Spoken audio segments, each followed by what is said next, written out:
Iran's missile fury shows no signs of slowing down. In a dramatic escalation, Iranian cluster munitions have struck parts of central Israel, leaving at least 4 people injured. The attacks have intensified fears of a wider regional war. As civilians once again find themselves caught in the crossfire, eyewitnesses describe scenes of chaos, sirens blaring, explosions ripping through the air, and emergency responders rushing to contain the damage.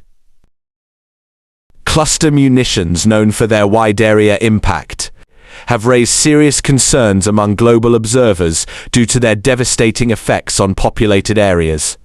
But that's not all. In a shocking development, Iranian drones reportedly targeted a fuel tanker at Kuwait International Airport, triggering a massive fireball that lit up the night sky.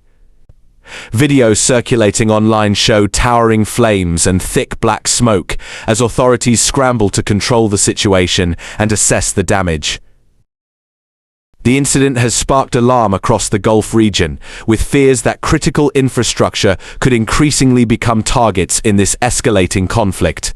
Meanwhile, the United States and Israel are not backing down. Both nations continue to carry out coordinated airstrikes against Iranian-linked targets, signaling a firm response to Tehran's aggression. Military analysts suggest this tit-for-tat strategy risks pushing the region closer to a full-scale war.